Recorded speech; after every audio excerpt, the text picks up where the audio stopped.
Welcome to Built to Win, the podcast created to help you level up your business game by developing a success mindset made for the long run. In this episode, Neora's Dave Fleming talks with Platinum National Marketing Director 𝘮𝘮𝘮 about how changing her mindset opened the door to a career she never knew was possible. Jennifer shares the critical role mindset played in building her business and talks about how teaching and practicing compassion helped shape her as a leader. And she also gives sound advice for anyone looking to unlock true success in the year ahead. Thank you, Jennifer, for jumping on and being our guest today. I'm excited for this interview. And for those that are just getting to know you, tell us about yourself and just give us some of the background before we dive into some of the other things we're going to talk about today.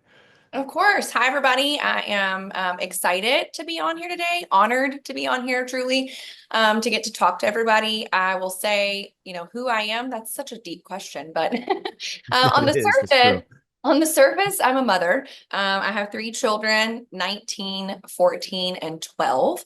I am a nurse by trade or by, I guess, training. Educationally, I'm a nurse, and also, of course, a wife, a friend, a daughter, all those things.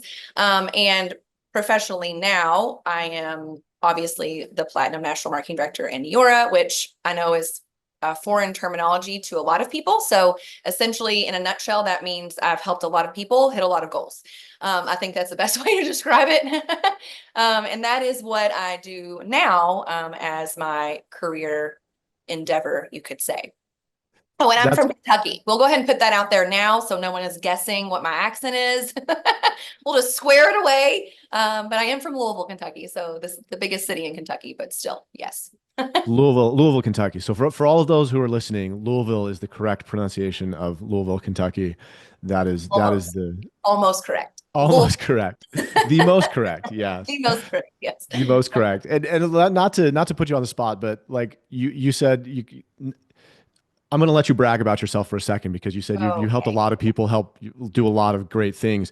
Just to put it in perspective, like how many people are on your team, ballpark, and also how long have you been doing this with Neora?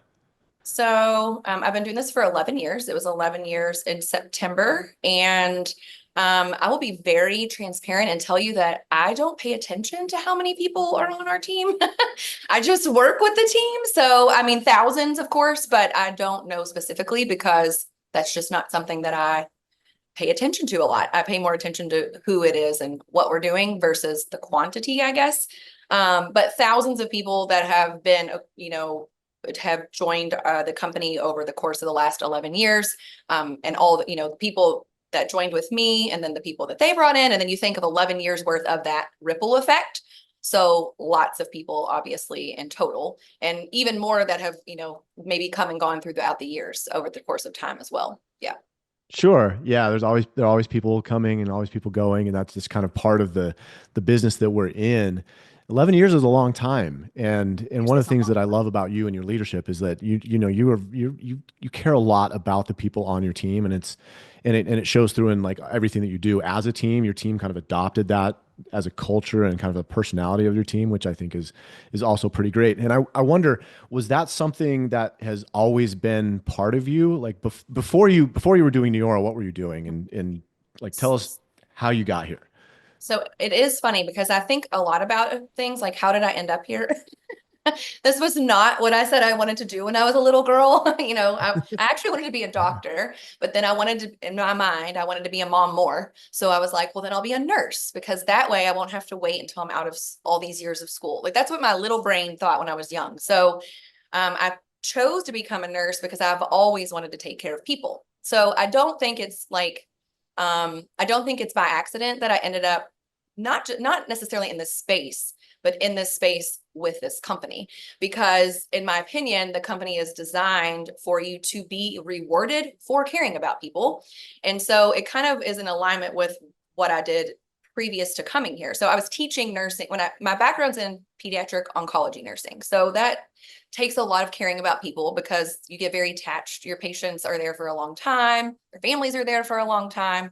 So career-wise, I was already integrated in a way that I was already caring a lot about people, staying connected to those people outside of even the hospital, still speak to patients' parents to this day that are no longer living, but I became very close to their parents along their, health crisis really, and the tragedies in their lives. So I was already that way. And then I transitioned that into teaching. So I was teaching, when I was introduced to Neora, I was teaching nursing in a college. So I taught pediatric nursing, of course, and ironically, I taught leadership in nursing, which there are no accidents. I don't know why I was chosen for that class, but I was. And then when it was sort of like a natural progression into this, because I didn't start doing this with the intention of it being a business. I really didn't. So I can't say that I came into it being like, this is it. This is going to be the thing that I'm going to be able to care about people in. It wasn't that. It was just natural for me to care about people. And then the way that Neora is designed, the more people you help and care about, the more income you make. And so it was kind of like a perfect little place for me to be, but it wasn't something I was, that I actually consciously think about. It's more just how I behave as a human being already. And then I just transferred it into this kind of model, I guess. Yeah, that is fascinating, because I'm hearing a couple of things as you're talking through this. One is kind of your innate nature to care about those around you, help you succeed in this business, but then also your professional training was kind of tailor-made to help teach other people how to succeed in this business as well. If you were to say, was either one more important to your success than the other? Was it the training more important and being able to teach others how to do something? Or was it that innate kind of caring nature? Or maybe it's 50-50. I'm just curious what you think. No, I would actually say the training probably didn't really play a role. I would say it was more the innate nature of who I was. Clearly, I wanted to just be a mom. That's what I wanted. I was like, I just want to be a mom, which is already clearly wanting to take care of people. But more that plus experience. So interestingly, we had to write a paper when I was getting my master's in nursing. We had to write a paper on whether or not you could teach compassion. And it was very intriguing to me because I'd never considered it before. Like, oh, how do people become compassionate? Is it taught? Is it modeled in the home? Is it, just the way you're born? And I do think it's a combination of a lot of those things. But what I found is over time, you can teach compassion and you do that. I'm going to get real cheesy, but you do that through love. Like if you love people, if no one's ever experienced love, they have a very difficult time loving other people sometimes. Mm-hmm. And when you give love or care or whatever that is, however that looks in action to people, I think it starts to train them that, oh, there are people who care, or there is a kind way to be. And so you do it, I guess, by modeling in a way and teaching, but more through action. And I found that in my student population, teaching was very difficult for me because I didn't realize I was a little bit naive and thought everyone went into nursing because they wanted to take care of everybody.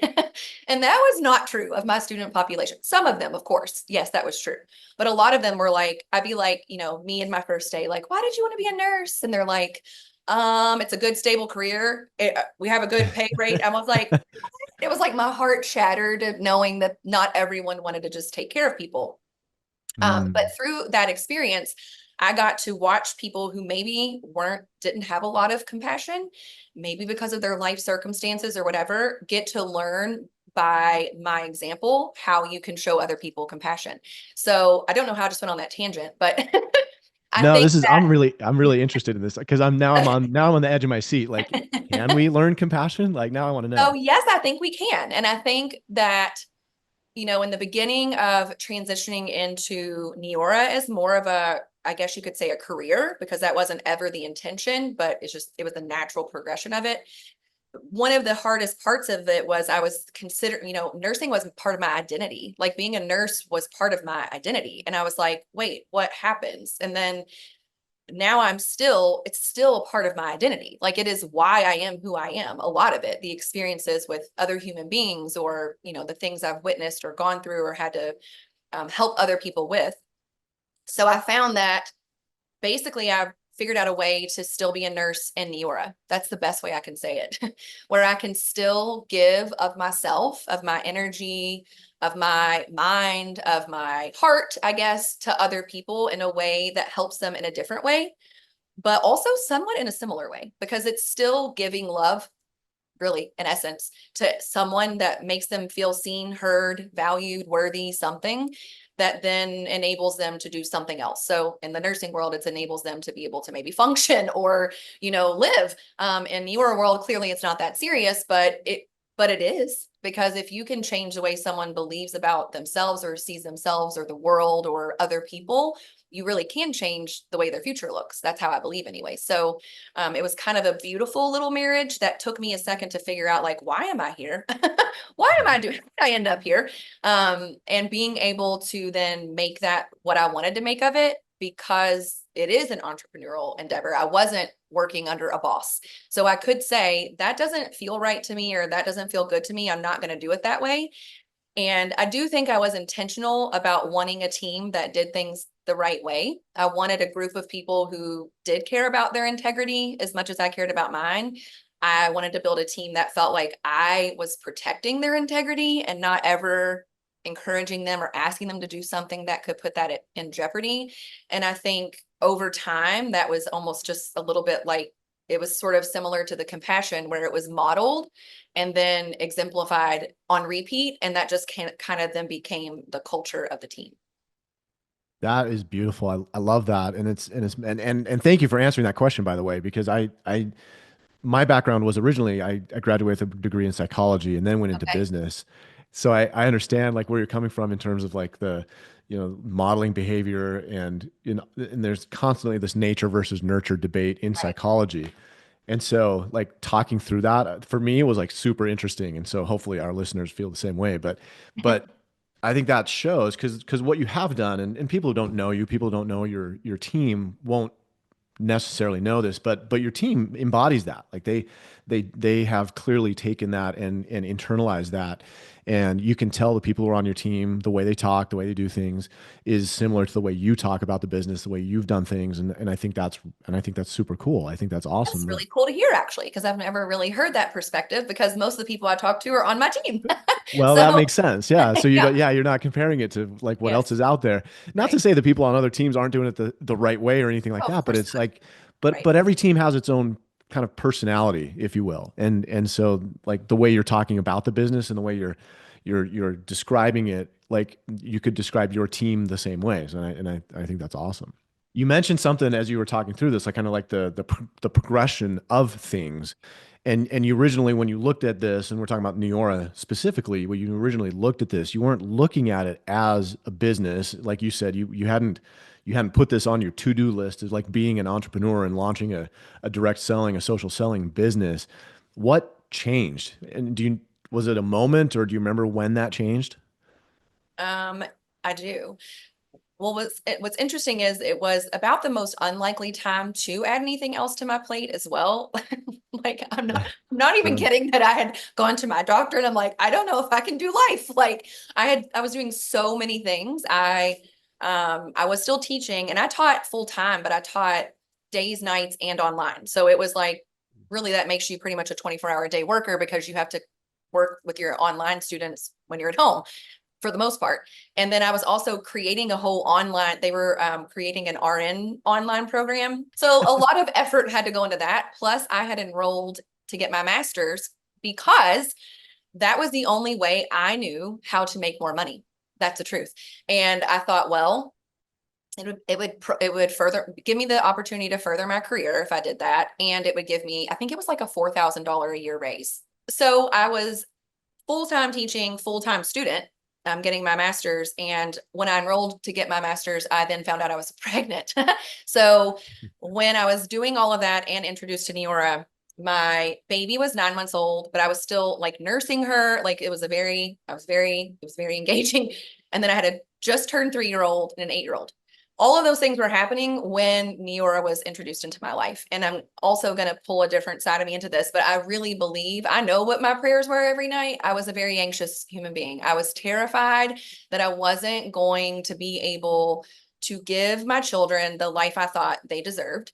And so I was always under that mindset of like, well, how do I give them that life? I work harder. How do I do? I work harder. I find another way. I do, like, that was just my personality.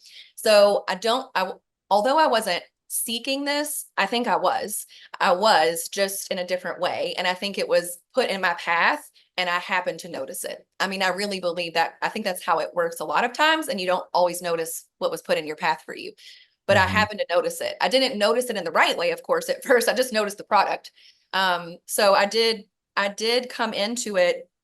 I never called it a business. I didn't even know that that's really what anyone called it. I simply knew that I loved the product and I was going to use it. So it was more of a logical side of my brain of like, okay, well, you're going to pay for this if you are a customer. As a brand partner, you have the potential to not pay for this. So that just seemed logical. And then I never even considered the fact that if you were doing that, you were also getting paid. Like, that wasn't even in my brain. I was just thinking, how do I use this and not pay for it? Because I'm a mom and I'm over here trying to make more money for my kids, not take away from them. So I remember the first email that came that said I got paid. And I was like, wait, what? Oh, okay. I'm also going to get paid for this. It was so like perplexing because I was just so unfamiliar with this world at all in any way, shape, or form. And then it was actually my husband who, I'm going to joke because he's going to hear this and he'll laugh too, but he always was finding ways for me to make more money. He'd be like, I really think that you should go back and be a doctor. I'm like, I really think that you should go do something else. Yeah, So, you go be a doctor. yeah. So he was like, I really think you should pay attention to this. Like, this feels like this could be something. So it really was him kind of, I guess, almost refocusing me back to the potential of what this could be. But still, I wasn't intentionally like building a business still. I wasn't. I simply was being myself, which is very honest. And then people would then be like, well, I don't understand why I would do this and you get paid. Why wouldn't I do this? And I could earn my own free products. I'm like, well, I don't know. Maybe you should, And I remember even getting really concerned when my customers were becoming brand partners. And I'm like, oh, I'm losing all my customers. And I remember my husband was like, I actually think that might be good if they're becoming brand partners. Like, that's how like I was not attached to the business part of it at all. So it was actually a natural, organic growth of people who saw either believed in me or believed in the product and joined me because of that. Like, it wasn't like I was out saying I have this goal and I'm going to go crush it. It just was a natural progression. And then I think because I was so busy and I am admittedly a high performer, it was like, oh, this would be the next thing to do. Okay, I'll just go do that. But it wasn't like a super conscious thing that I was saying or doing. It was really a natural, organic progression of things. And you can tell the way that you're talking about the things that you've done in your life, your career, and as a parent, as a wife, of like all of that, like that you can just tell that you are looking to do the very best that you can in all of those situations. And there's a lot of pressure, especially on moms. There's a lot of pressure to perform all of those different responsibilities. And so it's really interesting to me how you're talking about like this kind of naturally came to be. If you were to look back, would you be able to tell like what were the things that made you successful in this business? Because you built a really big, successful business. Yes. I also think about that a lot because, we always want there to be like the button that I can just hand someone and be like, just Right. press this one and you're going to shoot right to wherever you're trying to go. But in reality, it is work. I mean, it's effort, I guess I should say. I think for a long time, I didn't quite recognize the effort because it was so different than nursing effort. I mean, nursing effort is intense, heavy, hardcore, life or death, it's very different. So it seemed so simple to me, but in reality, there was still effort. But it was, if I had to say, it would be the consistency piece, because I was always consistent. Like, even if I had 5 minutes, I would always give it a little bit every day. I didn't spend hours a day by any means, really, ever building the business. It was maybe at times, but routinely, it was a small amount of time every day. So the consistency piece, but really it was how much at work I did on my thoughts and the thoughts around everything I was doing. I never thought I wasn't going to succeed. It had nothing to do with like arrogance or ego. It was really stupidity. It was a lack of knowledge that what I was doing was success. Like I didn't even realize that. It was more like, okay, I'll do that. Okay, yes, I'm gonna do that. So there was like an innate belief that I would. And that is actually what I would say fueled me to do the little things every day, because I always just believed I'll get there. And it's funny, this is probably not another tangent, but I was thinking about this earlier and thinking about what I just said there. And in the moment of all of the mindset work that I was doing, because I had no experience with personal development. Like when I heard the terms personal development, I'd be like, oh no, I think I'm okay. I thought that was like for people who were like falling off the deep end. I don't know.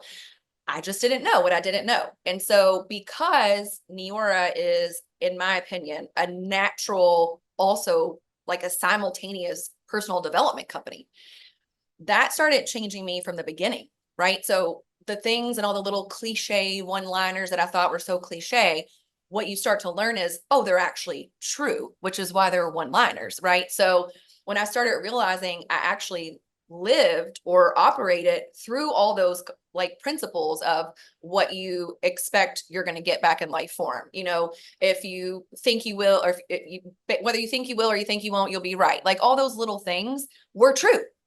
And from the beginning, I never thought I wouldn't. I always expected to get whatever someone told me was next that I could have. And I think the combination of the consistency with that mindset is how I ended up where I ended up. And it's how I was able to lead other people, because I really do have a deep, deep, true belief that other people are capable of the same thing I'm capable of. I have a deep, true belief that this opportunity is one for anyone if they're willing to work for it and put in the time. Like those are things I deeply believe. And I think that that comes through to people when I'm engaging with them or leading or whatever it may be. And truly how I was able to maintain the same level of belief and focus and consistency, no matter what was happening in my life, really. Mhm. Yeah. Yeah. So was there somebody kind of helping you along the way, kind of telling you what to do to be successful, or did you kind of intuitively just pick up on what you had to do? I mean, of course there is training. So you hear training about systems and things, but I will also tell you that I was very we could call me stubborn. I'm not sure what a positive word would be for it, but I have strong beliefs and of whatever it is I believe. And they don't waver for other humans. So for me, if you could tell me to do anything and say this will make you successful, but if I didn't like it or if I didn't think that was the right thing to do, I wasn't going to do it.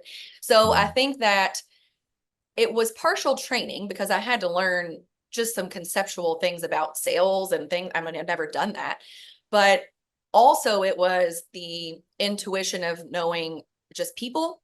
And I would say that that same thing was how I operated in business. So similar to how you're like, how many people are on your team? And I'm like, I don't know. That was sort of how I've always operated. It was more like reciprocative energy. So I'm going to try to build energy amongst people in my words and actions, but also I can almost like naturally find where the energy is and then help that grow.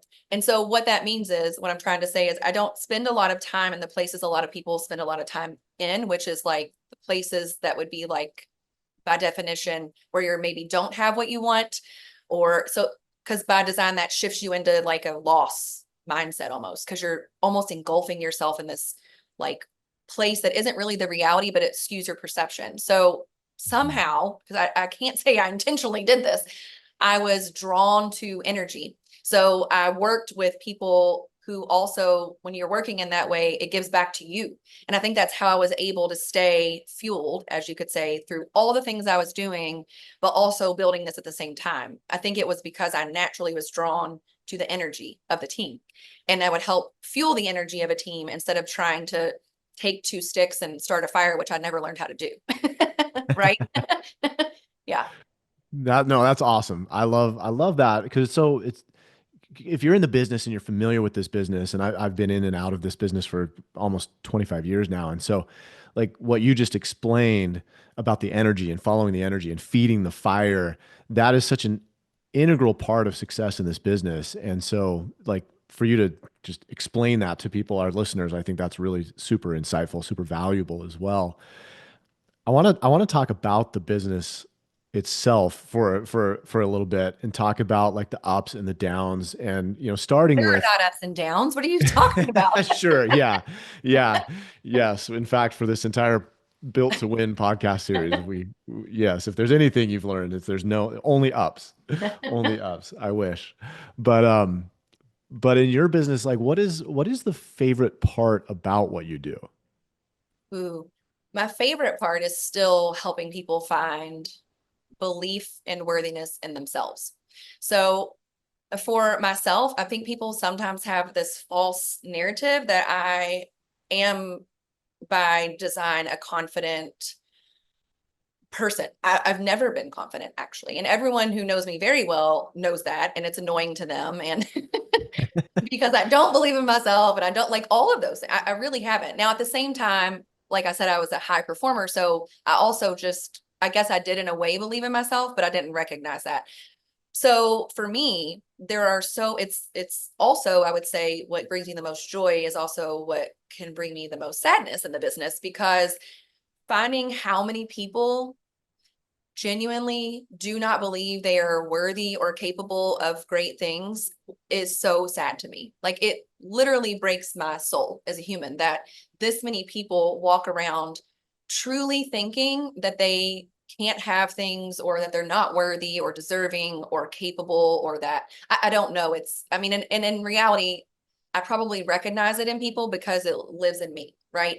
Mm. But to be able to have that aha moment with someone where they get it, like, I am worthy and capable and I can do these things, and knowing that the plan's always there, right? But if they don't think that they're going to do it, the plan really doesn't work. So seeing that aha moment in people when they start to believe in themselves and recognize, like, oh my gosh, I actually did something and this is amazing, and I can be accomplished, and I can still be a mom, and that can still be my priority while I build this really possible legacy for the future of my family generations to come, is really fun for me. I love the people side of it. Like, I love helping people.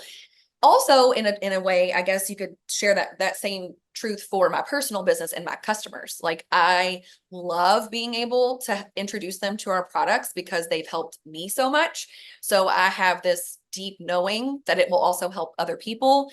So that brings me a lot of joy. So, it's never like a number type of thing for me that makes me excited. It's always a human component, which is Yeah. probably, I'm sure it sometimes can be a little bit like, I've heard anyways, that it can almost feel like I'm living in a fantasy world, because I'm always looking for these moments of growth and beauty. But that's how I live my life, because I really believe what you look for, you'll find.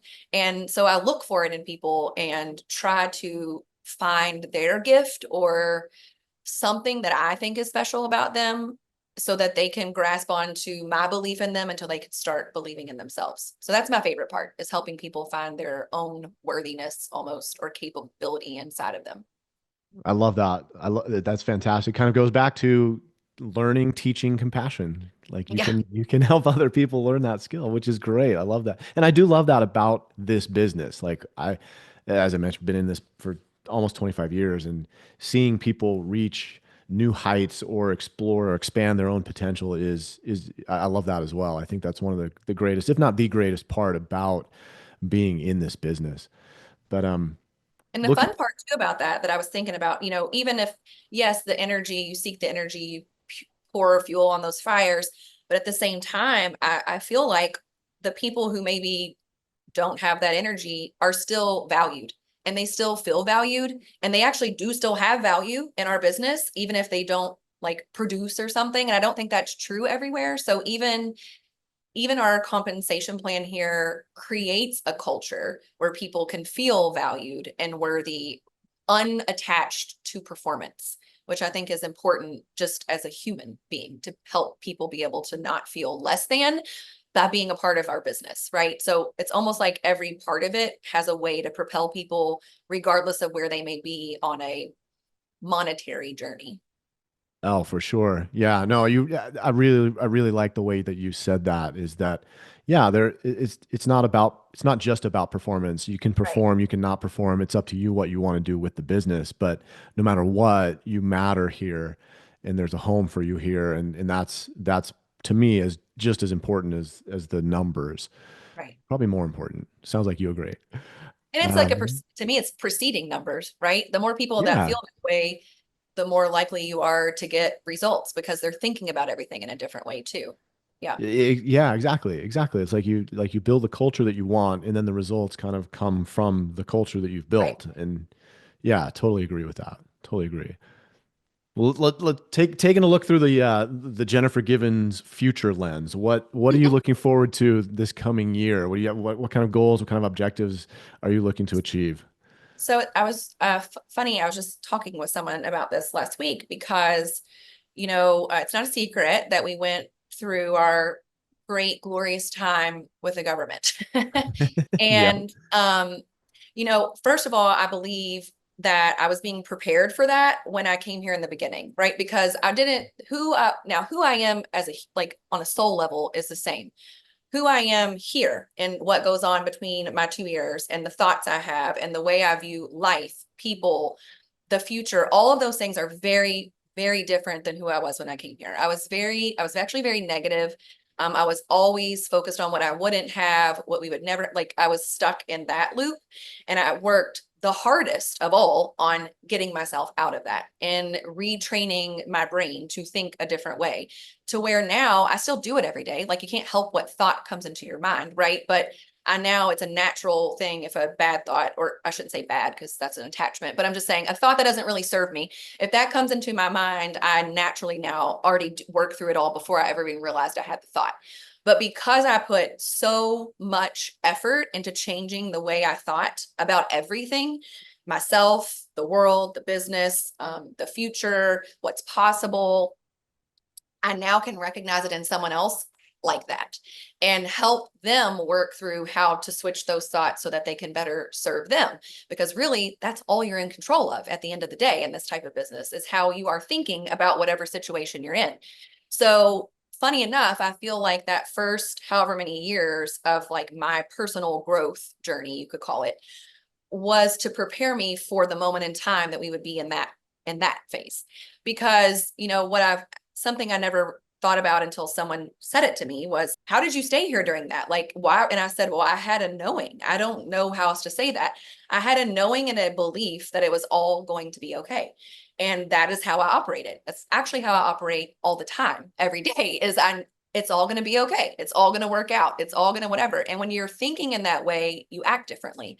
And so I think because that was truly a deep belief of mine that I knew we had done the right things. I believed so strongly in the integrity of the company and the people leading the company that I really strongly believed it was all going to work out, despite what anyone else said, despite that doesn't, it kind of goes back to what I said in the beginning. When I have a belief, it's not shakeable by someone else's opinion. Like that doesn't shake me. So for me, I felt that it was all going to be okay. So I was able to lead in that knowing. And because it was a true belief of mine, then it was very authentic to everyone else. And I think it helped keep them leading through it, right? The best way I can describe it is like we are free now. We are free to be who we've always intended to be as a company, to make the impact that we've always intended to make. Yes, in the industry, because it's a positive impact on the industry, but I think that Neora was created to impact the world. I really do. I think that was part of its inception and its intention from the beginning. And it just has been like, a roller coaster to try to get to the point that we can finally just be who we were designed to be as a company, which was a company that makes a global impact to make people better. And being able to know that I'm already here and positioned in this company that I think is truly going to make an impact to make the world better. I just do. I have my vision now is watching all of the people that we are going to bring along with us to positively impact their lives, but then the giant ripple that will, the same way the business is built on a ripple, the same thing is going to be true of the impact of the business. So as an overarching thing, my vision and goal for 2025 is massive expansion, just so we can create massive impact. That's really how I see it. So more people here. I mean, in a nutshell, I want more people here helping more people. From a personal standpoint, I would like to personally advance my business in a way of helping more people. Like I don't know if it's a great thing, but I don't make like a rank goal for myself. I never have. I've always made a goal of how many people do I want to help do XYZ. So I want more six-figure earners. I want more car earners. I want more new people coming in and winning. I want more people saying, I got to create this experience for my family because of the income I was able to generate through Neora. I want more people to say, your products helped me because of XYZ. Like, I want the bigger impact. And I really truly feel and believe that we are free to do that now, and that will be what we will see as a result of that freedom in 2025. That's awesome. And I agree, by the way. Yeah, I hope so. Yeah, I do. I think yes. And we've talked about this on this podcast before, but like, yes, the ups and downs, all of it, we've been through a ton of stuff, and that usually means that we're poised and ready for the next chapter. And usually there's growth before that next expansion of success. Like there has to be. Like, you have to be a better person. And what you're talking about, I think that fits right into that. Like, you have to be better than you were, or not better, but you have to go through some stuff in order to get to that next level. And I think that's awesome. I was told a quote the other day that friction is an invitation for growth. And I'm like, isn't it ever? But truly, anytime there's friction, that's hard, right? It always feels from a life earth perspective hard. But typically that is an invitation for growth, and whatever hard you go through is always way worth it on the other side. And I think that has been proven through Neora as well in a similar way. Yeah. Totally agree. Totally agree. And really, kind of in a nutshell, that's what this podcast is all about. So right. Thanks for bringing that full circle. But last question for you. We'll get on and we'll let you get back on to building your incredible business. But what advice would you give somebody who is just starting out this journey and looking at this and going, I don't know if I can do this, or I don't know if this is the right thing? What would you tell somebody? So I would tell you first to really look at the company that you're looking to be a part of, because I think it's really, people are good at marketing. They're good at marketing. We're in this culture that's fast, shiny objects. I'm going to look this way. This is prettier. This is whatever. So really kind of creating a standard of discernment in yourself of, what do you want? Like, what do you want? What are you wanting to get from this? And what do you want that to be like? What kind of experience do you want? Because I believe that when you're focused on what you want, again, things will be put into your pathway that will be in alignment with that. But if you're not sure what you're wanting and you're just saying, I want to join a company, or this person looks fun, so I might want to go with them, like, really center back onto yourself and in alignment with what you would want as an experience as a result, so that maybe you will be more in alignment with companies that are presented in your pathway. And then once they're there, some more discernment about the information that's being told, because everyone can say a lot of words. And I said this the other day to someone else. To me, my experience, I love words. I can write a lot of them. I can really say a lot of them. But in reality, over the course of this life of mine, words are great, but I need actions. Like, that is in every facet of my life. I need actions to prove your words. Otherwise, your words don't matter to me. That is just the truth. And Neora, in my experience, that is the example of who they are. It is action after action after action that always backs up the words. So when you're looking at that, from looking at companies, have some discernment, use your intuition. It's there for a reason. That little feeling in your stomach, if it's saying no, probably means no. Or is it just fear? And that is something that only you can know, but most people have fear of failure. And I just challenge you to flip your what if. Most people, especially in our, American culture, are always looking at what can go wrong. What if I don't make it? What if I fail? What if nobody likes me? What if nobody wants this? What if no one? And I simply challenge you to say, well, what if they don't?